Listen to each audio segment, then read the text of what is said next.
أعوذ بالله من الشيطان الرجيم بسم الله الرحمن الرحيم إن الحمد لله نحمده ونستعينه ونستغفره ونعوذ بالله من شرور أنفسنا ومن سيئات أعمالنا من يهده الله فلا مضل له ومن يضلله فلا هادي له وأشهد أن لا إله إلا الله وحده لا شريك له وأشهد أن محمدا عبده ورسوله ربنا لا تجعلنا فتنة للقوم الظالمين ونجنا برحمتك من القوم الكافرين ربنا لا تجعلنا فتنة للذين كفروا واغفر لنا ربنا إنك أنت العزيز الحكيم اللهم اجعلنا خادم الإسلام والمسلمين ولا تجعلنا خادم الشيطان والكافرين.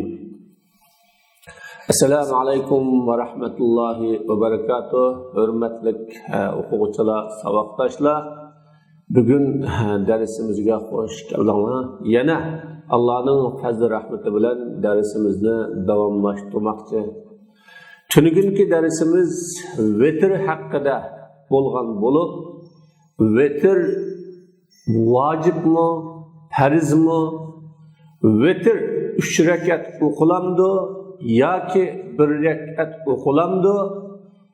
Duo qunut boshqa har qanday namozlarda o'qilamdi yoki faqat vitrda o'qilamdi degan haqda to'xtalib, bu haqdagi ulamolarning ijtihodlarini va shar'iy dalillarni bayon qilgan.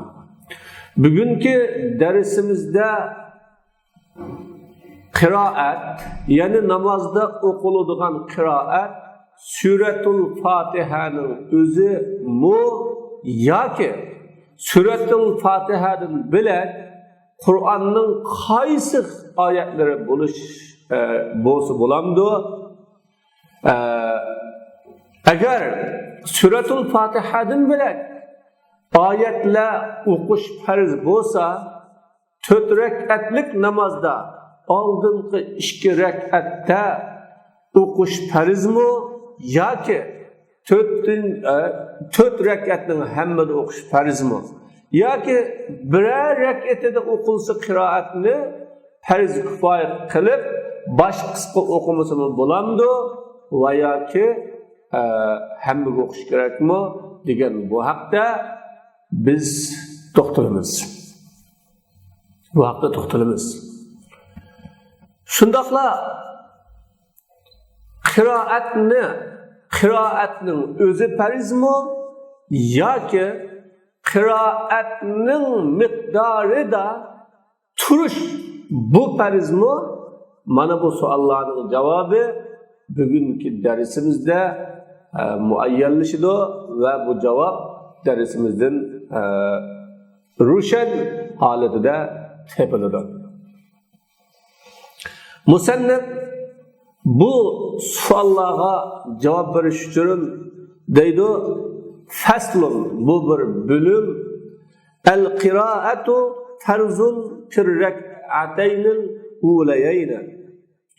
Qiroat qilish, ya'ni Qur'onni o'qish, tilovat qilish 4 rakatlik namozning 2 rakatida, avvalgi 2 rakatida farzdir, farz deydi. Bunun dalili Allah subhanahu va taoloning faqra'u ma tayassara minal Qur'oni degan so'ziga asosan. Bu oyatda Alloh taolo sizlar namoz o'quvchilar Qur'ondan oson bo'lgan, ya'ni o'qiyolaydigan, o'qisanglar o'qiyolaydigan surlarni yoki oyatlarni o'qinglar, shuni qiroat qilinglar deb bu yerda bizga buyurdi. Faloni surani, fukuni oyatni ya anchi sura yoki mandaq, ya'ni manchidani oyat demasdan sizlarga Qur'oni Karimdan o'qish oson bo'lgan sura yoki oyat bo'lsa uni o'qinglar degan mushu so'ziga asosan qiroat farz. ولا يبترز في غير الصلاة. Endi namozdan boshqa vaqtlarda qiroat qilish farzmi? Yo'q. Qiroat qilish u farz emas.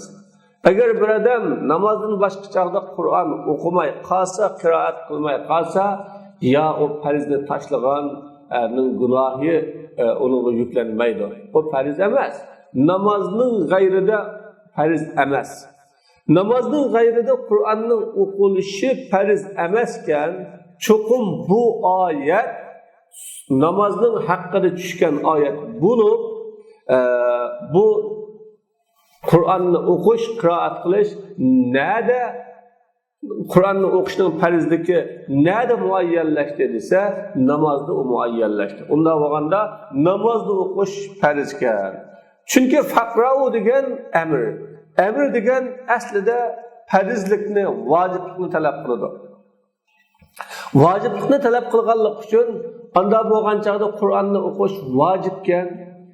Qur'onni har holda, har vaqtda o'qish vojibmi? Yo'q. Bütün ulamolar ittifoqan Qur'onni namozdan g'ayri o'qish vojib emas. Shunda da vaqtda nada o'qiydi endi desa, dal namozda o'qiydi. Namozda o'qish vojibkan deganligi bu tayin topdi.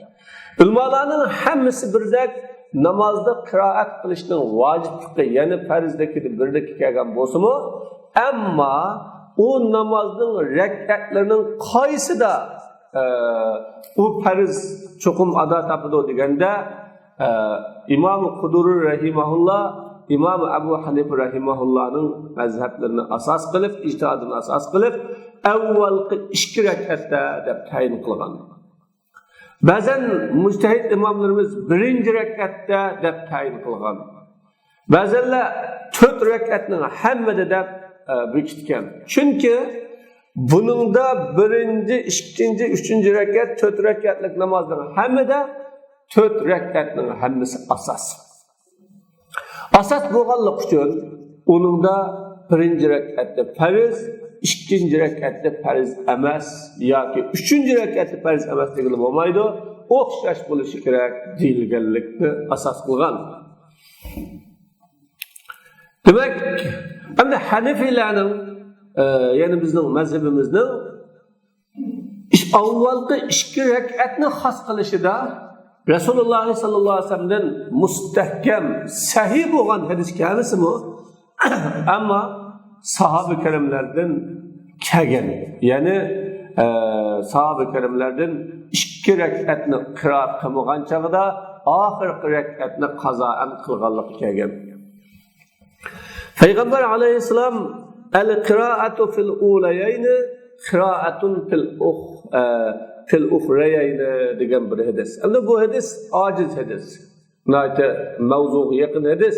Bunun asasen yok diyerlik. Lekin bu hadisning asosida sahabalardan bunu ta'kidlaydigan, kuchlantirgan dalillar ko'p kelgan. Demak, avvalgi 2 rak'atdagi qiroat, oxirgi 2 rak'atdagi qiroat degan ay tanubu anha, bu oxirgi 2 rak'atdagi qiroatninki o'rnida turadi. Shuning o'rnida deganlik uchun biri avvalgi 2 rak'at payg'ambarim al-qiraat fil ulayayni deb tushundirdi. Endi biri ularning so'ziga o'xshaydi, lisanul vaziri, lisanul amiri. Padişahning tili vezirning tilidir. Yani lisanul vazir, vezirning tili padişahning tilidir degan. Yani vezirninki eg'izi padişahning eg'izining o'rnida turadi. Çünkü padişahning o'rnida tug'ini kima vazir. Vezirning degan so'zi padişahning degan so'zi, vezirning buyrug'i padişahning buyrug'i demakchi. Mishada tanubu lisanul vazir degan tanubu an lisanul amir demakchi. İmam Şafii rahmetullahi aleyh 2 rakatda emas, 4 rakatning hammada farz. Çünkü Allah Teala faqra'u ma tayassara minal Qur'an dedi.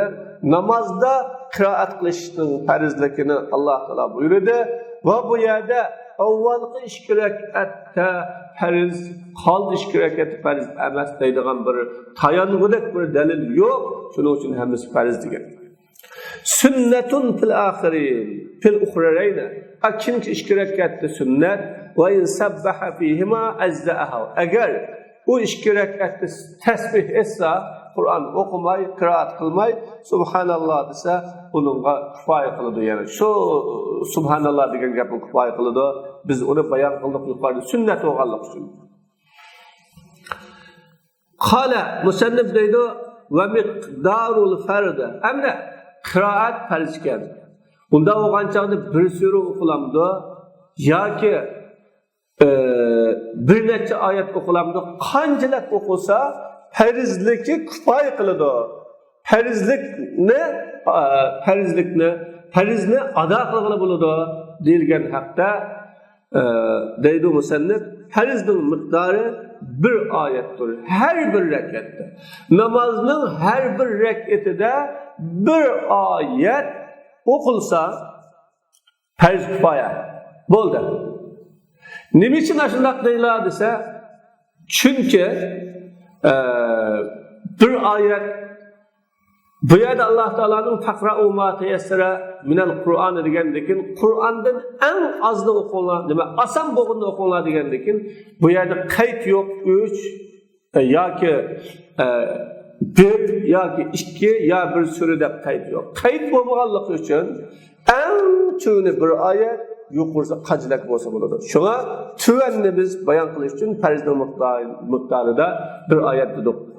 Ve kala bunu deydi Ebu Yusuf bilen Muhammed salası ayetin kısarın kısa 3 ayet ya ki ayetun teviletun ta'diluha bir ayetke beraber kıladigan uzun 3 ayetke beraber kıladigan uzun bir ayet.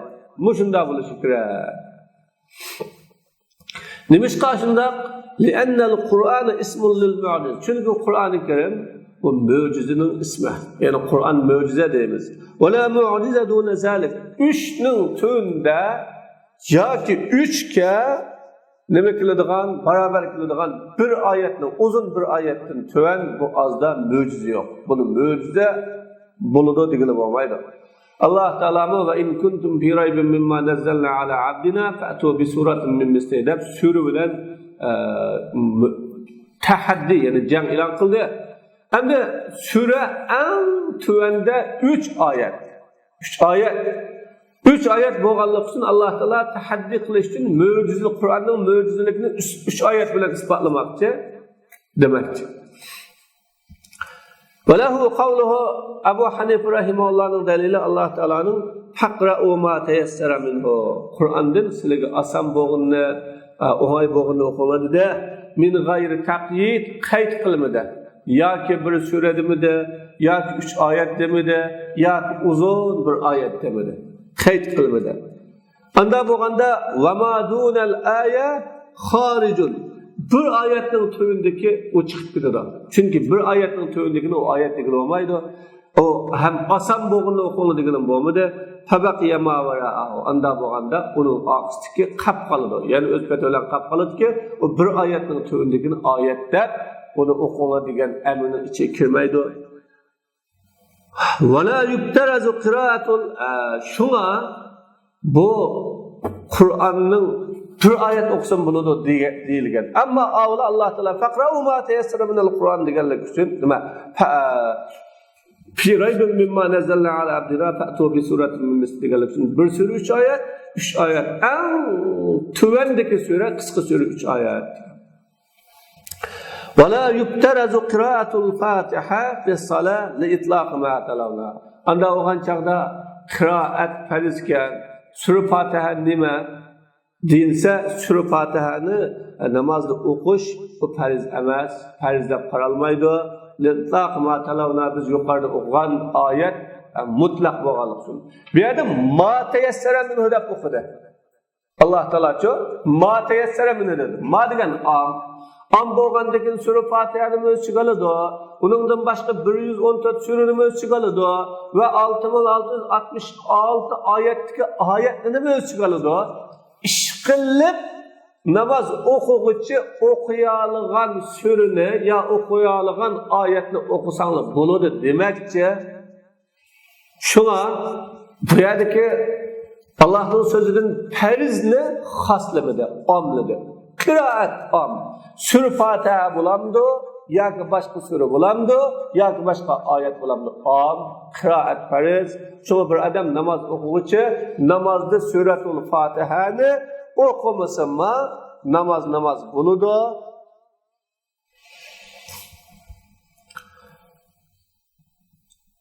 Anda olsa Peygamber Aleyhisselatü Vesselam'ın la salate limen lem yaqra bi fatihatil kitab degan hadisleri yine men salla salaten lem yaqra fiha bi ummil kitab hayya khidajun sura Fatiha'ni o'qigan namoz o xidaj degan hadisi yoki sura Fatiha'ni o'qimasa namoz emas degan hadisleri bunga qanday qaraysiz desa Peygamber Aleyhisselam'ın bu hakkı hadisler la salate illa bi fatihatil kitab degan hadis, onundan başka hadisler bu haber vahid.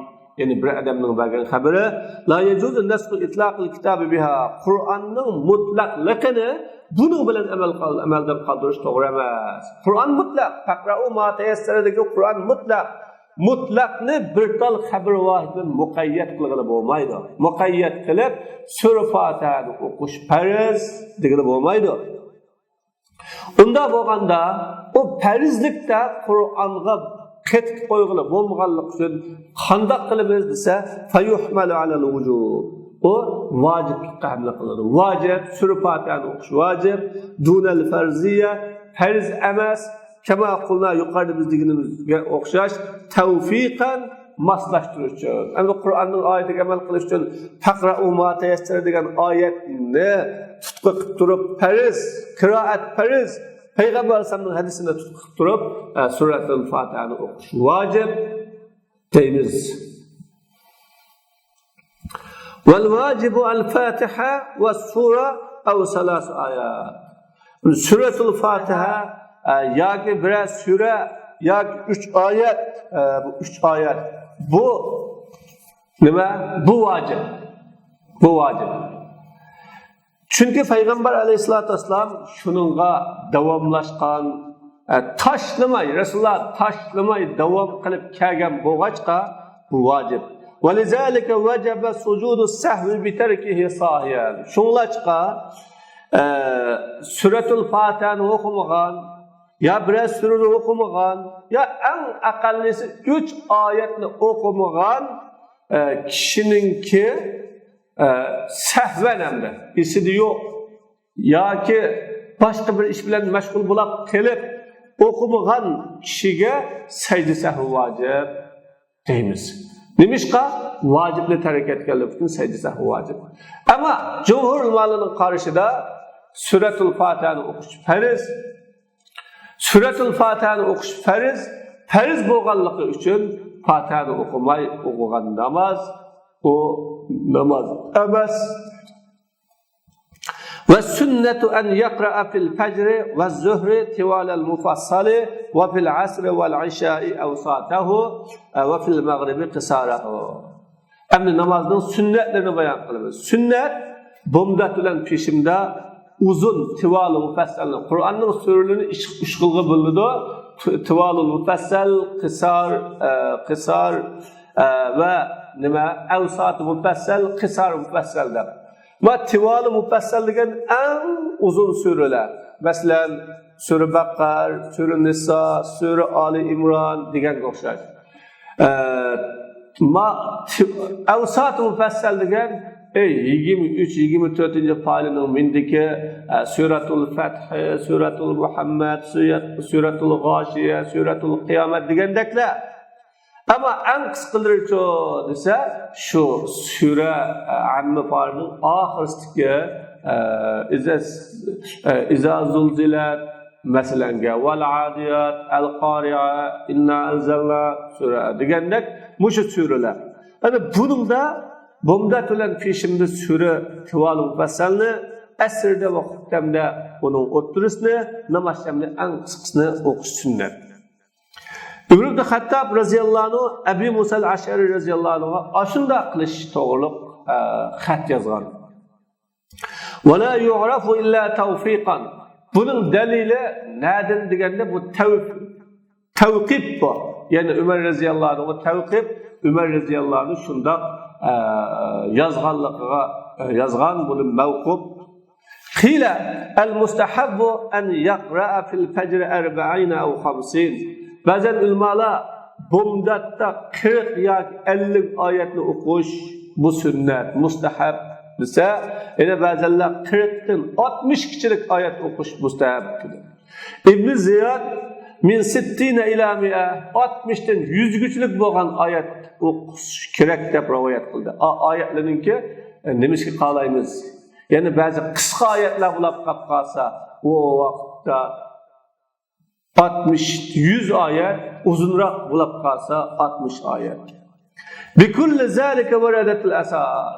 Mushuning hammasi to'g'riliq 40 oyat, 60 oyat yoki 50 oyat degan haqda asarlar kelgan. Payg'ambar alayhisalom biraqtim 40 oyat o'qigan, biraqtim 50 oyat, biraqtim 60 oyat asos o'xshamagan shaklda o'qigan. Shunga buni cho'qim undaq deb kisivatishga bo'lmaydi. Bu nima desa, namoz o'quvchi biri o'zininki yolg'iz holda o'qiyotamdi yoki umumiy bir jamoat bilan o'qiyotamdi, mushuniga qalab turib qilish kerak. Vaqila al-mi'atu liz-zuhad. Ba'zanlar zohidliga boshqa ishi yo'q, namoz o'qiydigan, namozga o'zi bag'ishlaganlar 100 oyat o'qisa bo'ladi. 60 jamoatga tunilgan jamoatlarga o'qiladi. 40 ko'cha masjidlarida, mahalla masjidlarida bo'ladi 40 oyat. Peshimda 30 oyat, asrda xuttamda 20 oyat. Wal aslu anna al-imam yaqra'u ala wajhin la yuaddi ila taqlil al-jamaa. Asli dalil imam jamoatni oz qoldirishga abbamaydigan shaklda qiroat qiladi. Agar yamonbak o'qib ketib jamoatni zirikib qolgan shular qolsa, u vaqtda aniqcha o'qimaydi. Shu jamoatning ahvoliga rioya qilib, hamda jamoatlar ishlaydigan rioyalarda bo'lib qolsa, u vaqtda uzun o'qib qolsa, erib charchab qolganlar bo'ladi. Ba'zi bekorroq vaqtlar bo'lib qolsa, namozdan huzur oladigan, namozga o'qisa yuraklari bir xil kangur azorlanib qolgan bo'lib qolsa, bu vaqtda boshqasi bo'ladi. وإن كان منفردا فالأولى أن يقرأ في حالة الحضر الأكثر تحصيلا للثواب. Yani eğer yalğız namaz kılgıcı bolsa, yalğız okuvatkan bolsa, evlası hazar haletinde, yani mahallesinde turuvatkan, sefer kılmağan, üydük haletinde köprak okuş gerek. Nemişka? Tahsilen lissavab, savabı cekrak işi olaydı. Savabı köprak işi oluşturuyor. Ama sefer kılgan bolsa, yine uçakta yengilerek okuğuna tüzükkende. Yani şu cemaatinin ahvalığa rağay kılıp ve cemaatinin ahvalığa karabrak kılgan tüzükkende. Ve fi haleti zurura ve safar yakra'u bi kadril hal. Zürriyet gelgen çağda, zürriyet haletinde ya bir işe aldırılan bir işi var, ya ki tizrak okumasa keyni de namaz okuğucu cemaat kıstap kalan namazga saklap kılavatkan haletler var. Veya bir kişi onunla saklavet kılıp namaz okuğucu kılış için, yani onunla bir gap soraş, yani sözlüş için saklavatkan haletler var. Ve sefer kılavatkan haletlerde bu ahval miktarı okuyor, ahval miktarı okuyor. Deb'allilere şu maşakkatni tügütüş için, esasında maşakkatni yok kılış için. Ve sünnetu en yakra'a fi kulli rekatin sureten tammeten ma'al Fatiha. Sünnet namaz okuğucu her rekatte sure Fatiha'ya koşup mükemmel bir sureni tügetkenlik sünnet var. Yaxşı. Yani kısa bolsa mu mükemmel bir sure tügetiş gerek. Bir sureden bir iki ayet, o sureden bir iki ayet mi de okup olmaydı. Ve yustahabbu en la yecma'a beyne suratayn fi rak'a. Bir rekatte iki sureni cuglamaslık mustahab. Mesela birinci rekat, bir rekat namazda okuttumuz. Aldı bilen Kul a'udhu bi rabbil falaqni okuttumuz, ya Kul a'udhu bi rabbin nasni okuttumuz. Onundan keyin Kul huvallohu ahadni okuttumuz. Bunda qilsa bo'lmaydi. Li'annahu lam yulqan. Çünkü unda qildi deb Payg'ambar alayhisolamdan naql qilinmadi. Va il fa'ala la ba'sa. Unda qilib qolsa masala yo'q. Hech qanday chataq yo'q. Nimishqa? Çünki Resulullah'ın qaşqı bir sahabe kelib, "Ya Resulullah, men bu şu davamlıq yeni bir sahabelar onunğa Resulullah dedi ki, madem davam namazının ahırsını Kul huvallahu ahad bilen tugutdu. Başqa sure oqusum yana Kul huvallahu ahad, yana başqa sure oqusum Kul huvallahu ahad, şunu bilen tugutdu" degan chaqda Payg'ambar sallallohu sorab, "Nima uchun shunday qilsa?" deganda Payg'ambar o kishi dediki, "Men Allah subhanahu wa ta'ala'ni yaxshi ko'raman. Qul huvallohu tavhid oyati, surasi, shuning uchun men buning bilan namozni tugutishni xohlayman" deganda Payg'ambar sollallohu alayhi vasallam Alloh seni yaxshi ko'rdi ekan degan. Mana bu yerda inkor qilmadi yoki uni to'smadi, bu daxil. Va kazalika sura fi rak'atayn. Shuningdek, 2 rak'atli bir sura. Oldingi sura rak'atda bir sura o'qidi, keyingi rak'atda yana ayni surani o'qigan bo'lsa, bu durust. Yaxshi emas. Ama qilsa bular orada hech bir masala yo'q. Qala va la yata'ayyanu shay'un min al-Qur'an li shay'in min as-salawat. Musannif deydi, Qur'ondan bir sura ya bir oyatni namozlidan bir rak'atga yoki bir namozga tayin qilib olganlar, muayyanlashtirib qilib bo'lmaydi. Masalan, Payg'ambar sallallohu alayhi vasallam namozini o'qigan, davom o'qitdi, marakatda masruni o'qigan, davom o'qitdi deb, bizmi ham Rasululloh qilgan deb qilib bo'lmaydi. Chunki Payg'ambar sallallohu alayhi vasallam unda bir suraga ya bir namozga falan sura ya butun oyatni doimanda xaslab o'qigan. Li'tlaq an-nusus nasl mutlaq ya taqra'u ma tayassar degan nas mutlaq. Ve yukrahu ta'yinu uni tayin qilish makruh. Lima fihi min hajril vaqa'id. Çünkü onunda başqa qap qolgan sura va başqa qap qolgan oyatlarni tashlash to'g'ri kelib qoladi. Masalan, ya davomli namoz o'qisa, ya Qul huvallohu surasini, Ixlos surasini, ya Kavsar surasini, yoki Asr surasini, yoki shunga o'xshagan bir surani xaslab olsa, boshqa suralar o'qilmay qoladi. Shu bu makruh. İlla an yakuna aysara alayhi. Biroq bu sura onun qulay bo'lib qolsa, uningni boshqasini bilmaydi-da, ya sura Ixlosni biladi, ya sura Kavsarni biladi, bu oson. Ammo qoldi surani abdan o'qimasa, u vaqtda uningga bo'ladi. Aw tabarrukan bi qira'ati an-nabiy sallallohu alayhi vasallam ma'a ilmihi anna al-kulla sawa'un. Yoki Payg'ambar alayhisolatu vasallam shuni o'qitdi deb Rasulullohning o'qiganligidan tabarruk bo'lib o'qisa, o kishi bo'lib hammasi barobar. Hamda hamma sura, hamma oyat Allohning oldida barobar. Bütün Qur'oni Karimning hammasi o'xshash. Lekin payg'ambarim ma'surni masalan namozda payg'ambar sollallohu alayhi vasallam suratul turni o'qitdi yoki suratul tinni o'qitdi. Rasululloh sollallohu alayhi vasallam bomdatning sunnatlarining birinchi rakatida nimani sura Kafirni o'qitdi. Uningdan keyin ikkinchi rakatda sura Ixlosni o'qitdi degan bir xil rivoyatlar bor, hadislar bor. Mushuning asosini Payg'ambar alayhisalom qilgandek men qildim deydi-yu, ammo hammasi o'xshash deb tabarruk qilib qilgan bo'lsa, unda masala yo'q. Va yutawwilu al-ula min al-fajr ala as-saniya. Ikki rakatlik bomdatninki birinchi rakatini ikkinchi rakatdan uzunroq o'qiydi imom. Al-i'anatan lin-nasi ala al-jama'at.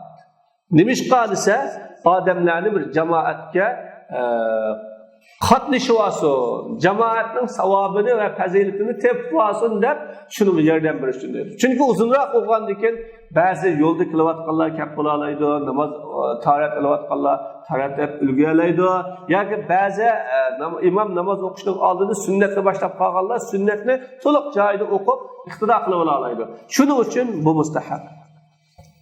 Ve yukrahu fi sairi salavat. Başqa namazda bu makruh. Çünkü namazda durust bo'lishi o vaqt atganlik vaqti, g'aflat vaqtida uxlab qolgan vaqt, shuni durust qilsa bo'lmaydi.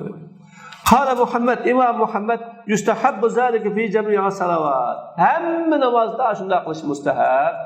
Çünkü birincisidan ikkinchi qisqasi, ikkinchisidan uchinchi qisqa bo'lishi mustahab. Kaza nuqila anhu sallallahu alayhi vasallam. Payg'ambar alayhisolatu vasallamdan ashunda naql qilingan. Rasululloh sallallohu alayhi vasallam shunda naql qilingan. Qulna ar-rak'atan istawata bi istihqaq al-qira'a. Bizning dalilimiz İki rekat, mayli birinci, mayli ikinci rekat olsun, her iki rekat kıraatının tegishlik buluşuda beraber. Yani ikkilisi kıraat okulidu. Ikkilisi de kıraat kılış nima? Farz. Unda bo'lgandan birinci rekatni ikinci rekatdan unda uzun qilishdan hech qanday bir o'rni yo'q, zaruriyati yo'q. Va shundaqla uni birinci rekatni ikinci rekatdan uzunroq qilishni deydigan bir kuchlantirgan tarjihmi yo'q. Shunga barabar o'qisa bo'ladi. Fala vajha tabdil, uni anda ortiq qilishning yo'li yo'q. بخلاف الصبح أن بمدت bunun o'xshamaydi. فإنه وقت نوم وغفلة وبمدت degan uxlaydigan adam mügdep qiladigan vaqt. وما رواه محمول إلى التطويل من حيث الاستفتاح والتعاون. Endi birinci rekatni Rasululloh uzunroq o'qitdi deb kelgan ba'zi bir hadislar bor. Bunga qanday qaraylar desa, mushu muhaddislar rivoyat qilgan narsa bu namozni boshlash uchun o'qiladigan subhanakallahumma va bihamdik deydigan istiftah bor. Bu duo, ikkinchisi ta'avvuz, auzubillahi minash shaytonir rojim, bismillahirrohmanirrohim bor. Ma tarafdan uzun qilishga yuklanib qolgan. Rasulullohning bunday uzun birinchi rakatni uzun bo'lib qilishning sababi qiroat uchun emas. Shu istiftah duosi, undan boshqa bayon degandek yani ta'avvuz, istiaza, bismillah mush sababdan bo'lib qolgan. Va la ya'tabara fi zalika bima duna 3 ayat li'adam imkan taharruz. Buningda e'tibor qilish yo'q. Yani 3 oyatning tövündeki narsani e'tibor qilib bo'lmaydi. Uningdan saqlanish mumkin bo'lmaganligi uchun. Faslun. Bu bir bilim. Endi jamoat haqida to'xtalamiz. Bu haqda ulamolarning ixtilofi vaqtida jamoatni namozning shartlaridagilarmi bo'lgan, jamoatni farzi ayn degichlarmi bo'lgan, jamoatni farzi kifoya degichlarmi bo'lgan, jamoat eng tuanda vojib degichlarmi ham bo'lgan. Shuning uchun endi bu ulamolarning hammasining bunda deyishi kelgan dalil xilma-xil va dalil bir-biriga noiti nima? Zid. Endi bu jamoatningki vojib, farz yoki farz yo namozning sharti yoki namozninki farzi ayn deyishning sababi jamoat haqida kelgan hadislar bak kuchli, bak ko'p.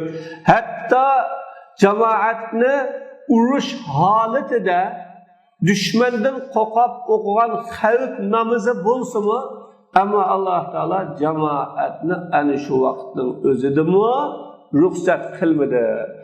Qarg'udan birisi kelib, "Ya Rasululloh, menga ruxsat bormi?" desa, Payg'ambar alayhisolatu vasallam, "Ya azanni anglamcha desa, anglayman" degandikin. Unda olab qolib qolsa, "Men sana ruxsatni topolmadim, ruxsat yo'q" degan hadislar. Ya'ni Rasululloh sallallohu alayhi vasallamning agar men namoz azan o'qishga buyurildim, ya'ni o'tanni bir yalsam, jug'lisam, toplasam, anandakin azan o'qishga buyursam, azan o'qilsa, jamoat namoziga kelmaganlar bo'lib qolsa, men uylarga o't qo'yvassam deganga o'xshagan nurg'ulg'an hadislar bilan bu jamoatni farz deganlar bor. Jumhur ulamolar, Imom Shofiy rahmatullohi alayhi farz deganlar. Ammo Hanafiylar bu sunnat muakkada. Garchi muakkada kuchli sunnat degan bo'lsa-mu, quvvati vojibning quvvatida. Asosan lafzida jumhurlar vojib deydi, Hanafiylar sunnat desimi, sunnati muakkada desimi, ammo vojibning hukmida. Faqat talash tortish ismda, mohiyatda emas, haqiqatda emas. Ismda bor sunnati muakkada vojib, haqiqatda o biri vojib. Al-jamoa sunnat muakkada. Bayon deganda kuchli sunnat jamoa. Payg'ambar alayhisolatu vasallam al-jamoatu min sunanil huda degan. Bu jamoat to'g'ri yo'lninki nimalardan, sunnatlaridan degan bunda qarashlar bor. Shunga Allama Ayni al-Binoya nomli kitobda Hidoyatning avtori Allama Quduriyning el cemaatu sünnetun muakkadetun degan so'ziga izohat berib, men deb bergandek lafzida sünnet-i muakkada bo'lsa-mu, ma'nida vojib demakchi. Buni fuqaholar sunnatul huda deb ataydi. Ya'ni buni elish, ya'ni buni jamoatni tutish sunnat, hidoyat, uni qo'yish ozg'unlik, uni qo'yguchi bir gunohkor bo'ladi degan. Sünnet deyishga Imomul Karxiy, Imomul Qudri bo'lgan. Endi jamoat vojib. Buni sunnat deb atash, nima uchun sunnat deb atalgan desa, sunnat bilan sabit bo'lgan, jamoatning vojibligi sunnat bilan isbotlangan deganlik uchun sunnat. Bo'lmasa u vojib. Payg'ambar alayhisalom laqad hamamtu an amura rajulan yusalli bin nas summa anzura ila qaumin yatakhallafuna anil jamaati fa uharriqa alayhim buyutahum degan buni. Men bir odamlarga imom bo'lib namoz o'qishga buyursam, ondan keyin jamoatdan ayrılib qolgan odamlarga qarab tursam, jamoatdan ayrılib qolgan odamlar kim uni bilib bo'lgandan keyin ularga uylarini o't bilan yiqivetssamka, men mushuni niyat qilaman, mushuni maqsad qilib qolaman ba'l chaqda degan payg'ambar alayhisalomchi. Mana bu amoratut ta'kidning alomati bu. Vaqat vazaba alayha payg'ambar alayhisalom buni davomlashgan. Jamoatdan xoli qolmagan narsalar. Hatto Resulullah'ni ikki sahabe Fazl ibn Abbas bilan Ali radhiyallohu anhu shular duğuluda elip mangan çağda Resulullah cemaattin xoli qolmagan. Aylanib ketib, yana o'sha kelgan chaqda yana jamoatning xoli qolmagan. Shuning uchun bu jamoat haqidagi gap so'z. Ana hatto sahabalar jamoatdan ayrılib qolgan odamlarni munofiq dedi. Nifoqning alomatidan qaraydi. Laqad ra'aytuna wa ma yatakhallafu 'an as-salat illa munafiqun qad 'ulima nifaquhu aw mariz dedi yana. Biz qaraydigan bo'lsak, jamoat namozidan munofiqlikka aniq bilingan kishi ayrılib qoldi yoki kasal, chiqish imkoniyati yo'q kishi ayrılib qoldi. Imkonal hatta kasalmi ikki odam yulab ikki baqinidan tursa, turgan holatida namoz kitdi deb bor. Resulullah allamana min sunanil huda hidoyatning sunnatlarini bildirib qo'ydi deb qilib va inna min sunanil huda as-salat fil masjid allazi yu'azanu fi. Ya'ni azan o'qilayotgan, namozga azan o'qilayotgan bundaq masjidlarda namoz o'qish hidoyatning sunnatlari degan bu islomda bor. Endi bu haqda islamda keraklik jamoat umumatan vojib. Qala la yas'u tarkuha illa bi'udrin. Ani jamoatni tashlash durust emas hech qachon. Illa bi'udrin, faqat uzri bilan. Walau tarakaha ahlu mislin yu'marnu biha. Agar bu jamoatni bir shahar ahli tark etsa, ular o jamoat namoziga buyuruladi. Hammasini buyuruladi, ma namoz o'qinglar deb. Fa in qabilu qabul qilsa, qabul qiladi. Va illa yuqataluna alayha. Agar hammasi qabul qilmay, butun shahar aholisi namozni jamoat bilan o'qimay, uyda o'qib tursa, ular ashuningga urush qiladi. Sizlar nima uchun jamoat bilan namoz o'qimaslar deb urush qiladi. Li'annaha min sha'airil islom. Chunki bu jamoat degan islomning shuariya. Qalabma musulmonlarning shuari. Shunlashqa bular buni bilan urush qiladi. Qala va awlan nas bil imamati a'lamuhum bis sunnah. Amna jamoat bilan namoz o'qish uchun nima kerak? Imom kerak. İmamның şərti qaysilardan ibaret? Kimler imam bulalaydı? Bu haqda mı toxtalmay bo'lmaydi. Çünkü ixtilof var. Musannif deydi, odamlarninki imam bo'lishga loyiqroq sunnatga olimi. Sunnatni obdan biladigan bu imam bo'ladi. İza kana yuhsinu min al-qira'a ma tajuzu bihi salatu. O imam qachon qiroatni yaxshi o'qira olsa, ma tecuzu bihi salah onun bilen namaz durust bo'ladigan. İşte namazdan kıraati var ya bayam yukarıda ötdük. Şu bir ayet bulamdı uzunroq yoki 3 ayet bulamdı yoki bir surada bulamdı. Şunçilek namazını kıraati tecvid bilen o'qiyoolsa sünnetni abdan biladigan sünnettin xabari var. Mana bunday kishi imomatchilikka olim deydi. Ve yetenibul fawahişe zahir aşkar fahişelerden gıybet, çekimçilik ve hakaza degandek bundan saklangan kişi saklansa bu imametçilikte avla. Ve an Ebu Yusuf akra'uhum İmam Ebu Yusuf karisi deydi. Yani alime. Alim kişi.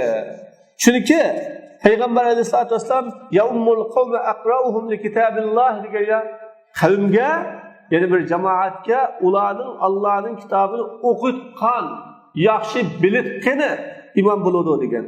Biz deymiz al hajatu ila al ilm aksara. Ilmga bo'lgan ehtiyoj ko'p. Fakana avla unda bo'lganligi u muhim. Va bi zamanin nabiy sallallohu alayhi vasallam payg'ambarning zamonasida ular Qur'onni hukmlari bilan o'rganitdi. An ularning qarisi olim edi.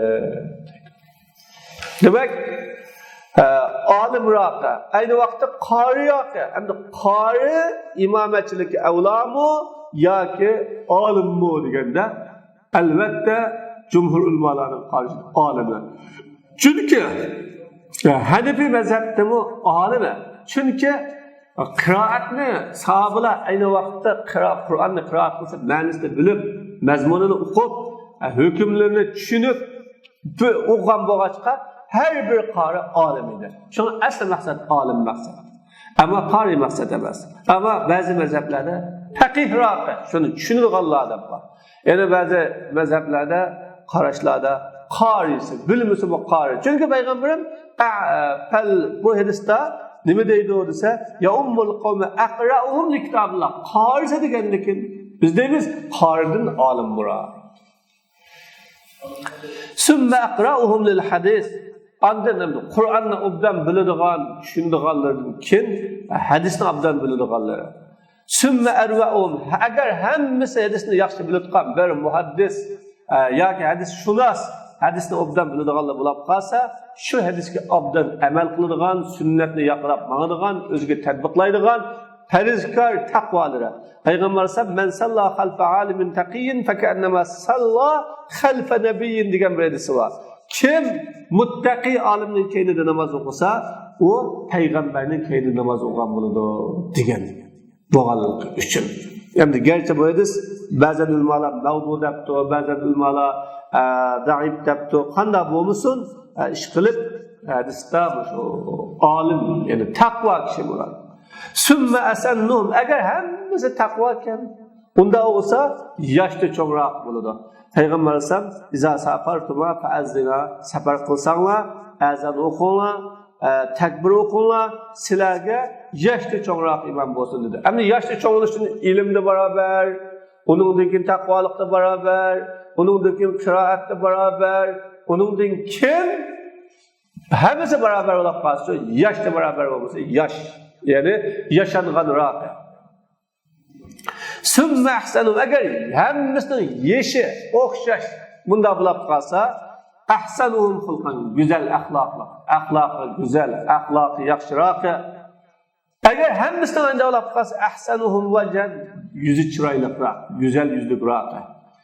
Wal aslu anna man kana wasfuhu yuharrizu an-nasa ala al-iqtida'i bih.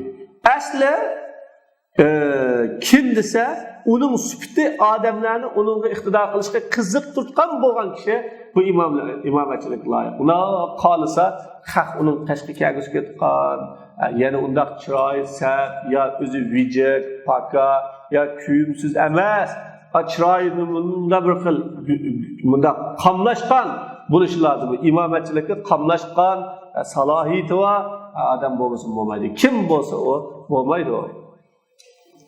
Ve yed'uhum alel cemaat kana ve ularni cemaatga chaqiradigan, yani osh adam yaraydi ma'ma, taqvosi taqvo, yoshdisi yosh, ilmlisi ilm, itoatisi itoat va hatto o'zini ish qilib bir xil go'zal va taqdir to'qlirmi qamlashliq joyda deb jamoatga chaqira oladigan bunday odam bo'lish kerak. Bunday odamni o'tirg'i chiqarish, taqdim qilish avlo. Chunki jamoat ko'p bo'lgan afzal bo'ldi. Qancha jamoat ko'paysa, o namozning fazilati yo'q bo'ladi. Savobi ko'p. Hatta ulamolar jamoatning ko'pligi namoz savobning ko'pligiga dalolat qilgan bo'lg'achqa dedi yukrahu liman yuksiru tanahnuha fil qiraati ayya umma degan. Tanahnuhni ko'p qiladigan qiroatda to'la o'tiradigan, to'la kikashlaydigan, to'la o'tirib qiladigan kishininki imom bo'lishini makruh deganligi bor. To'la o'tirib, injiqlab, mishqib, tukirib bunday qilsa, o odamlar undan qochadi qoladi. Shunga odamlarni o'ziga jalb qila oladigan bunday bo'lish kerak. Va kazalika man yaqifu fi g'ayri mawazi'il vaqt. Shuningdek vaqtni o'rinlardan boshqa yerda tura oladigan kishi ولا يقفوا في مواضعه onun o'rnida turolmaydigan lima fihi min taqlil jamoat chunki unda jamoatni oz qoldirib o'tish voya ya'ni shuningdek kishilar kerakki turdir ol kishi turtgan yerning g'ayrida vaqt joylarining g'ayrida turgan kishimi bumi imomatchilikka loyiq imom bo'lmasa bo'lmaydi. ولا يطول بهم الصلاه namazda uzun o'qivasi bo'lmaydi. Ala vajhin yuaddi ila tanbir. Shu bir xil uyqu tutgan jamoatni qochirtgan, nafratlantirgan holatda uzun o'qishga bo'lmaydi. Balki yukhaffifu takhfifan an tamam. Namozni yengil o'qiydi, ammo chala o'qimaydi. Kam qo'ysa bo'lmaydi, to'liq o'qiydi. Li hadisi Muaz radhiyallohu anhu hadisiga asosan fa innahu kana yutawwilu bihim al-qira'ata fi salah. Tezman Muaz bo'lgan o jamoatga qiroatni uzun o'qitdi. Namozda Alloh payg'ambar alayhisalom afattanun anta ya Muaz. Ey sen xalqni fitnaga tashlayotgan kishi bor ey Muaz. Ey sen fitnaga tashlansan salli bil qawmi salat az'afihim sen qavmga ularning ichidagi eng ojizlari namoz o'qigandek namoz o'qiydi. Chunki ojizlari eng tez o'qiydi. Fa inna fihi mudda'a saghira wal kabira wa zal haja. Chunki ularning ichida ojizlari bor, qarilari bor, kichikvallari bor, oldirashlari bor ya. Mushun asos turib namoz o'qigan degan. Va oxir da'vana alhamdulillahi robbil alamin. Bi rahmatika ya arhamar rohimin.